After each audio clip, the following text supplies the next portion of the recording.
שלום שוב, שלום וברוכות הבאות לעיניים על עזה, למפגש הראשון שלנו לשבוע זה.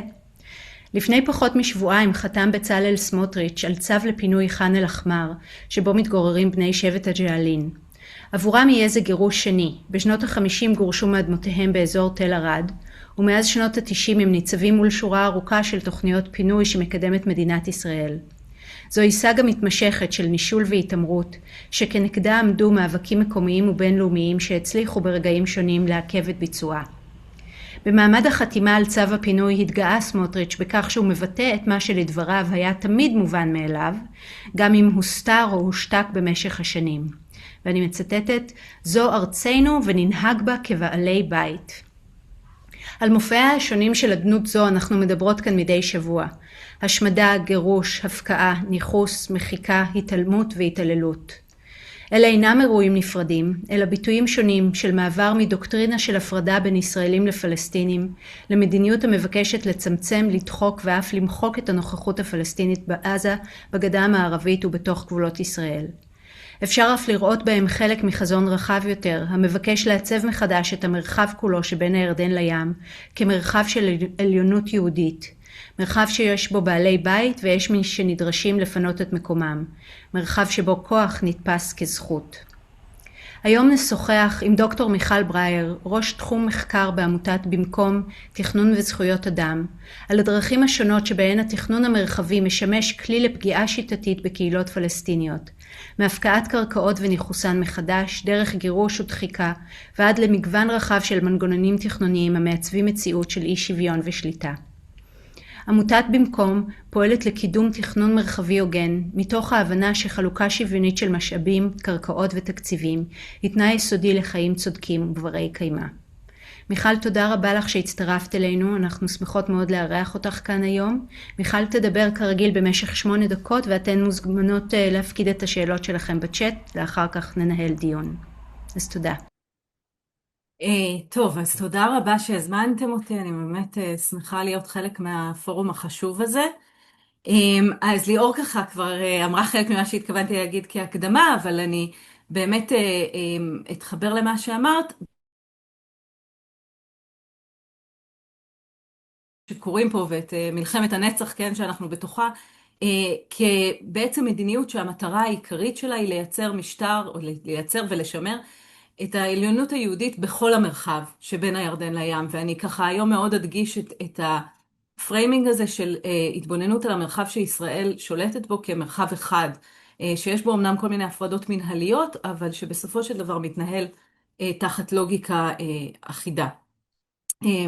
ומה שאני בעצם מבקש להראות לכם זה איך תחת ערפל המלחמה הזה, המדינה מקדמת מגוון של מהלכים מרחביים, שכוללים תכנון, הם כוללים בנייה, הם כוללים, אני אדבר הרבה על הנושא של הקרקעות, שמשרתים בדיוק את המטרה הזאת, שליטה מקסימלית במרחב ודחיקה של הקהילות הפלסטיניות לשטחים הולכים ומצטמצמים, שלא לומר גם סילוק מוחלט שלהם יכול להיות כמטרה. המדיניות הזאת כוללת הרס, היא כוללת עקירה, היא כוללת גירוש, והיא מבוססת בעצם על איזשהו סירוב עיקש להכיר ביישובים, בקהילות ובאנשים שחיים פה יחד איתנו. הם נתפסים כמטרד וכאיום, שהדרך היחידה בעצם להתמודד איתו זה לסלק את התושבים ולהחליף אותם במתיישבים יהודים, וזו הלוגיקה שאנחנו נראה לאורך כל הדרך היום. ואני שוב רוצה להדגיש, זה קורה משני הצדדים של הקו הירוק, לא רק מצד אחד שלו, ועל זה נדבר. אז אני מניחה שאת התמונה הזאת כבר ראיתם הרבה פעמים בפורום הזה, אבל אי אפשר שלא להתחיל ממפת החורבן של עזה, ומההרס השיטתי והנרחב של המרחב העירוני והכפרי, באופן שבעצם הופך את הרצועה למקום שמאוד קשה להבטיח בו חיים ראויים. אנחנו יודעים שיותר מ-80% ממבני המגורים ברצועה נהרסו או נפגעו, אבל גם כל תשתיות החיים האחרות, בתי ספר, אוניברסיטאות, בתי חולים, מרפאות, בתי תפילה, עסקים, מפעלי תעשייה, שטחים חקלאיים, אתרי מורשת. בעצם יש פה מחיקה של מרחבי חיים שלמים. העניין הוא שזה לא קורה רק בעזה, אלא זה קורה בכל המרחב. את הציטוט הזה של בן גביר, אנחנו הרסנו שטחים בגודל של תל אביב וגבעתיים גם יחד, הוא לא אמר על עזה, אלא על הנגב. אז אם נדבר רגע על הנגב, ועל היישובים הבדואיים בנגב, שהם הבית של האוכלוסייה הכי ענייה והכי מוחלשת במדינת ישראל. הם מתקיימים ללא תוכניות מתאר, ללא שירותים של חינוך ושל בריאות, ללא תשתיות כמו מים וחשמל. עשרות שנים המדינה מסרבת להכיר בתביעות הבעלות של הבדואים, ומסרבת להסדיר את היישובים שלהם. במקום זה, הריסות הבתים מרקיעות שחקים, אתם רואים פה את הגרף, רק עוד אין לי מספרים של 2025, אבל ב-2024 אנחנו יודעים שנהרסו יותר מ-5,000 מבנים בנגב, וקהילות שלמות שבעצם מוחרבות פעם אחרי פעם ונמחקות. ובאותם מקומות ממש, זה מה שהמפה מראה, אולי זה לא כל כך ברור, המדינה מתכננת להקים יישובים חדשים, שמיועדים ליהודים בלבד. לא פחות מ-18 יישובים כאלה מתוכננים היום בנגב. וזה ברור גם מהמיקום שלהם וגם מהאופן שבו רוצים להקים אותם, שהמטרה העיקרית שלהם היא לדחוק ולעקור את הבדואים מהאדמות שלהם וממרחבי החיים שלהם. המהלך האחרון, ממש, לדעתי אפילו היום או אתמול הייתה על זה עוד כותרת, זה מה שמכונה לפעמים מתווה שיקלי, שהוא בעצם מתווה שמאלץ את האזרחים הבדואים לוותר על הזכויות ההיסטוריות שלהם בקרקע, ולהתפשר על תמורות חלקיות מאוד. במידה והם לא יגיעו להסכמות, תוך פרק זמן מאוד קצר, הקרקע תופקע מהם לגמרי לטובת המדינה, ובעצם השטחים שעליהם לא יגיעו להסכמות יוצאו מחוץ לתחומי היישובים שכבר הוכרו. זאת אומרת, יש לנו פה את הפעולה ההפוכה מההכרה, כן? הופכים את ההכרה. לא מדובר פה בפשרה, כמו שהמדינה נוטה להציג את זה, אלא בעצם בכפייה של עמדת המדינה על הבדואים. המהלך הזה הוא לא רק פגיעה בזכויות של קניין, הוא שיקוף של חוסר הכרה עמוק בתרבות, בזהות, במרחב ובזיקה לקרקע. גם במזרח ירושלים, שהיא העיר הפלסטינית הגדולה ביותר בין הירדן לים, אנחנו יכולים לזהות מגמות דומות. הדחיקה של הפלסטינים מהעיר, הצמצום של אפשרויות המחיה, הערעור על הזיקה לקרקע. אתם רואים קצת מהמספרים לגבי אישורי יחידות דיור והריסות בתים והקמה של התנחלויות חדשות. אני לא מפרט על זה מפאת קוצר הזמן, כי אני רוצה לדבר במיוחד שוב פעם על הסיפור של הקרקע ועל הפתיחה המחודשת של הסדר המקרקעין מאז 2018, שבעצם הופכת לפרויקט הדגל של ההתנחלות בירושלים. כמו שאתם יכולים לראות בגרף פה מצד ימין, מתוך כל הקרקעות שהוסדרו עד כה, רק 1% בודד נרשם על שם פלסטינים. לעומת זאת, יותר מ-80% נרשמו על שם המדינה או אחת מהזרועות שלה, ועוד יש לנו 10% פחות או יותר שקשורים למפעל ההתנחלויות בכל מיני צורות. על רבות מהקרקעות האלה, אתם רואים במפה בצד שמאל, ירוק זה מה שהתחיל בו הסדר, וסגול זה מה שהסתיים בו ההסדר, וכאן יש לכם את זה בהצלבה עם ההתנחלויות החדשות. אז אנחנו רואים שמצד אחד הסיפור של ההסדר משמש כלי להקמה והרחבה של התנחלויות, ומצד שני הוא חוסם בעצם את האפשרות של פלסטינים לקדם תכנון משלהם. אבל במבט רחב יותר, מה שאנחנו רואים זה בעצם החלפה של תפיסה מאוד מאוד בסיסית ביחס לקרקע ולבעלות עליה. מעבודת ההנחה שהייתה במשך שנים רבות שהקרקע היא קרקע פרטית בבעלות פלסטינית, ולכן אולי יש או אין טעם להסדיר אותה, בעצם לשלילה גורפת של הבעלות על הקרקע. וזה מחבר אותנו, ראינו את זה בנגב, ראינו את זה בירושלים המזרחית, ואנחנו בעצם צופות שאנחנו נראה את זה גם בגדה המערבית. בפברואר השנה הממשלה הודיעה שהיא מתכוונת לפתוח מחדש את הסדר המקרקעין בגדה, כמו גם לאפשר קנייה ומכירה חופשית של קרקע. זה לא נשאר בגדר הצהרות, ממש בשבוע שעבר התבשרנו על השקה של מערכת ממוחשבת חדשה, מערכת רימון, שהמטרה שלה בעצם לנהל ולייעל את הליכי הרישום. אז מה שקרה בירושלים עם ה-1% שראינו קודם, הוא תמרור אזהרה ברור למה שיקרה גם בגדה. המהלך הזה הוא לא מהלך טכני, הוא לא נועד לשפר את הניהול השוטף של החיים, הוא בוודאי לא ישרת את האוכלוסייה הכבושה שהיא זו שטובתה אמורה לעמוד לנגד עיני הכובש.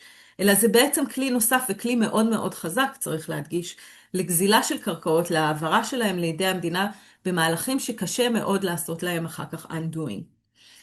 כל זה כמובן כדי להמשיך ולהרחיב את פרויקט ההתנחלויות, גם במקומות שעד היום לא הצליחו לעשות את זה.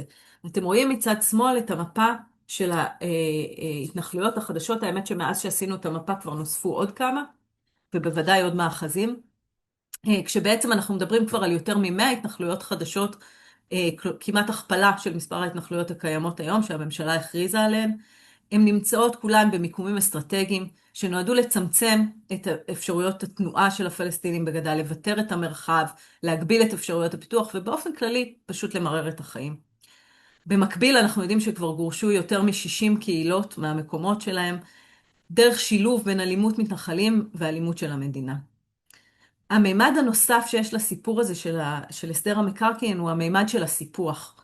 העברה של ניהול מרשם המקרקעין מהמינהל האזרחי לידי פקידי ההסדר הישראלים, שזה גם מהלכים שהמדינה אמרה שהיא תעשה, הוא בעצם מהלך מובהק של סיפוח, של ביטול ההפרדה בין המערכות השלטוניות, בין מה שנחשב ישראל הריבונית, לבין המשטר הצבאי.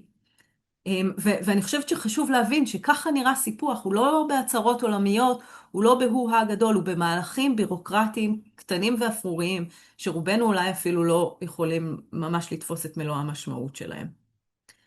כל הפעולות האלה שדיברתי עליהן חוזרות בסופו של יום לנושא של הקרקע והמרחב, שזה הנושאים בעצם שעומדים בלב ליבו של הסכסוך הישראלי-פלסטיני.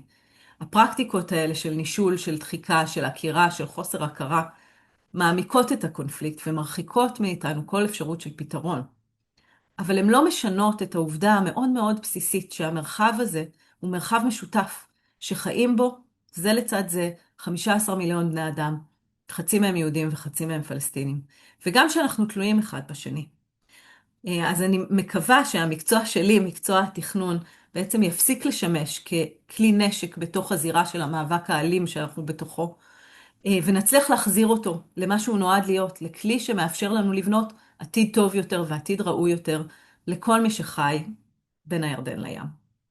אז תודה רבה שהקשבתם, ואני אשמח, היו פה הרבה דברים על המצגת, אז אני אשמח לענות על שאלות. יש כאן שאלה של רלה מזלי, שהיא שואלת עד כמה תהליך מקביל מתנהל בגליל ובמשולש. אני מניחה שזו שאלה שנוגעת למה שקורה בנגב. כן, את מדברת על הקרקע או על דברים אחרים רק? אוקיי, לא יודע, אז אני אענה ומקסימום תכתבו עוד שאלה.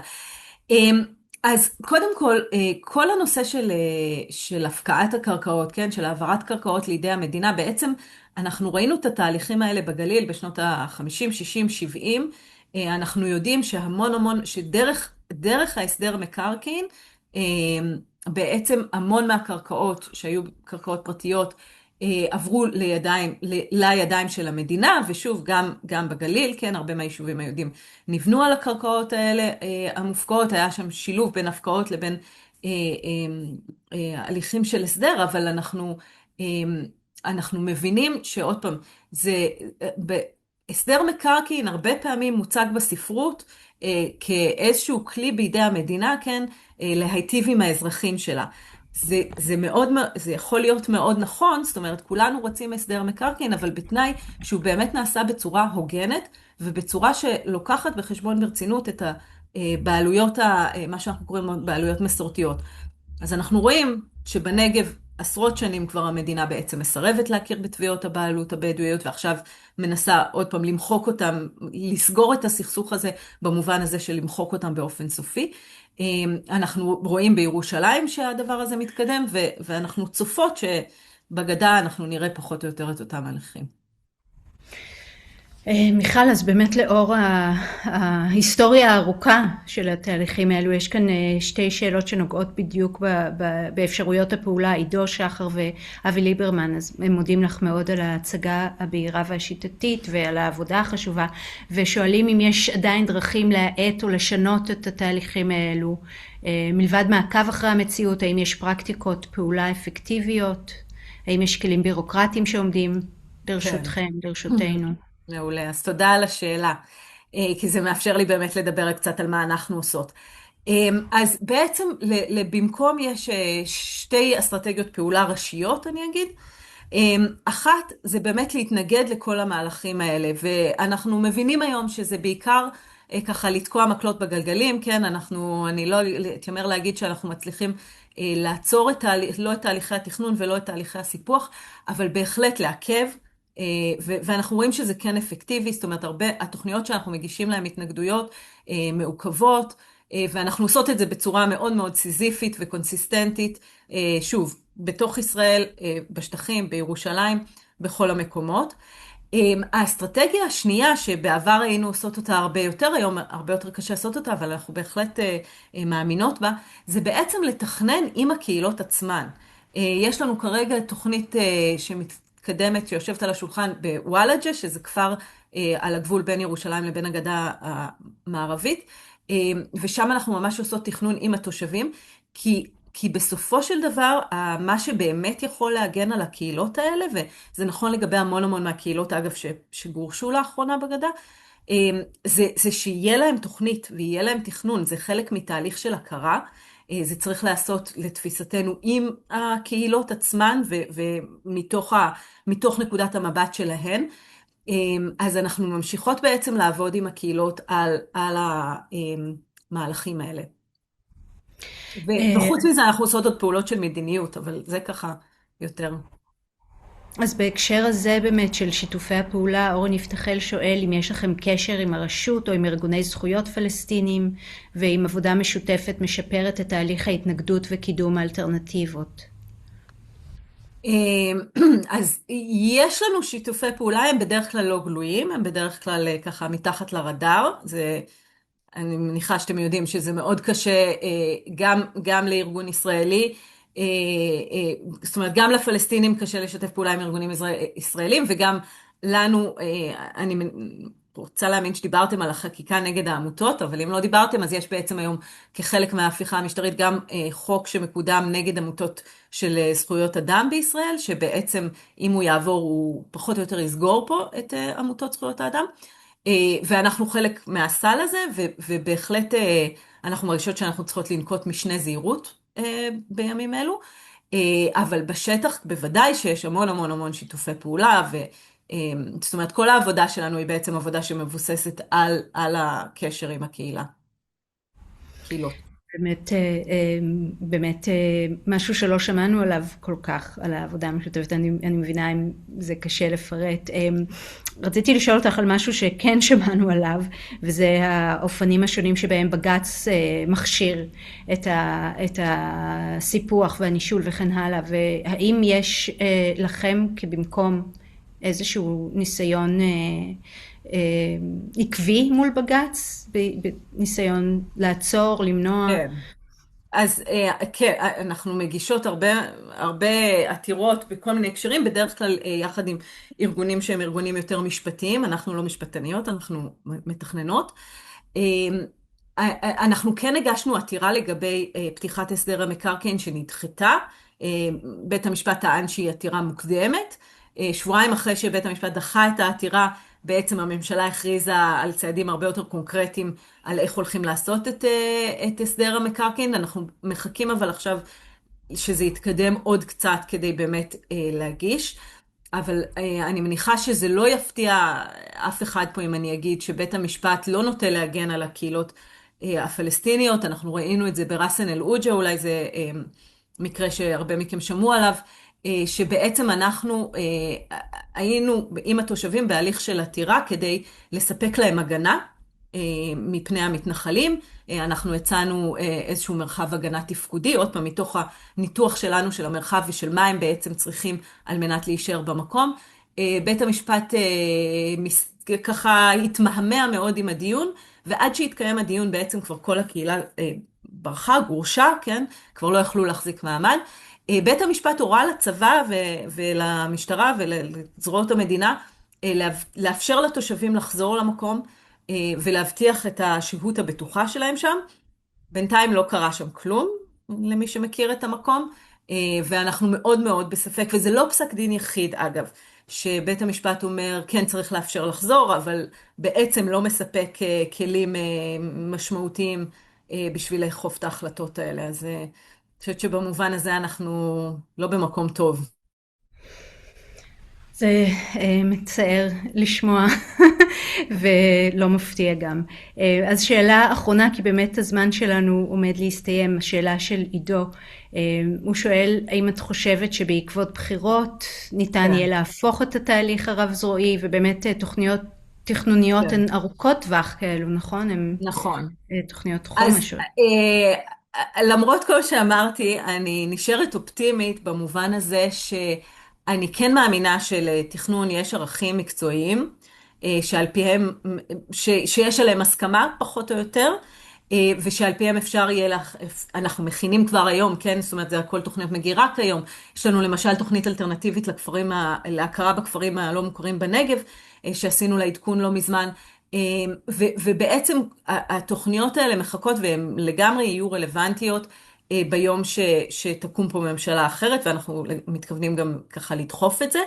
אני חושבת שחלק מהמהלכים הם בהחלט מהלכים שאפשר להחזיר אחורה, אבל אנחנו רואים שמה שהממשלה מנסה לעשות זה בעצם לעשות מהלכים באמת בלתי הפיכים, ואתם יודעים, כשמגרשים קהילה ומגלחים את ההר ובונים איזשהו יישוב אחר במקום, זה באמת מהלך שמאוד מאוד קשה לו לעשות לו undoing, ובמובן הזה אני חושבת, זה חוזר קצת לעניין של העיכוב, שהוא מאוד מאוד חשוב כדי באמת למנוע איזשהו נזק בלתי הפיך. אז אולי באמת ממש לסיום, במקרה של ח'אן אל-אחמר שהתחלנו איתו, אז הרי היו אוקיי. התערבויות בינלאומיות מאוד רציניות. כן, איפה זה עומד עכשיו מבחינת הקהילה הבינלאומית? אוקיי, זהו, אז באמת את התחלת מזה. אז ח'אן אל-אחמר זו קהילה שאנחנו מלווים הרבה מאוד שנים, היא מאוימת המון שנים על ידי תוכניות הפיתוח של E1, בסדר? היא נכללת, היא אומנם לא ממש בשטח התוכנית, אבל היא נכללת בתוך השטח שמכשול ההפרדה, אם וכאשר הוא ייבנה שם, אמור לכלול, ובעצם התוכנית של ישראל זה די ברור, זה לנקות את כל השטח מהקהילות הבדואיות. ממש לפני שבוע או שבועיים אנחנו הגשנו התנגדות לתוכנית חדשה ליישוב או הרחבה של יישוב שנקרא אל-ג'בל בפאתי עזריה, שלשם כאילו רוצים להעביר את הקהילות, בעצם עשו תוכנית כדי שיהיה מקום להעביר אותם אליו. אז שוב, הגשנו התנגדויות, אנחנו מפעילים, בח'אן אל-אחמר אין ספק שהקהילה הבינלאומית וההתנגדות שלה והלחץ שלה סביב הנושא הזה מאוד עזרו. הדבר הנוסף שיש שם, שהוא מאוד מעניין לדעתי, זה בעצם קהילה מקומית של מתנחלים, שגם מאוד מאוד תומכים בקהילה הפלסטינית, וגם לזה יש השפעה מאוד גדולה. אז אני חושבת שחשוב גם לזה לשים לב, שלפעמים דווקא במקומות לא צפויים אנחנו מוצאים התנגדות שהיא התנגדות אפקטיבית. אז כרגע זה נשאר באותו מצב. שוב, אנחנו מקווים שהם לא מקימים שם מאחזים באזור, זאת אומרת, מפעילים עליהם לחץ גם מלמעלה וגם מלמטה. אנחנו מאוד מקווים שנצליח לעמוד יחד איתם כנגד זה. מיכל, תודה רבה על ההצגה המדויקת ומאירת העיניים והמייאשת, ותודה רבה על העבודה המאומצת, ובאמת שפו לך ולכם. אז נמשיך לעבוד יחד ולשמור על התקווה, ותודה לכולכם שהצטרפתם אלינו. ביום חמישי אנחנו ניפגש עם דוקטור שמוליק לדרמן, ששוחח איתנו על דוח שמטרתו לענות לטענות של מכחישי ג'נוסייד. נשמח לראותכם שוב. תודה ולהתראות.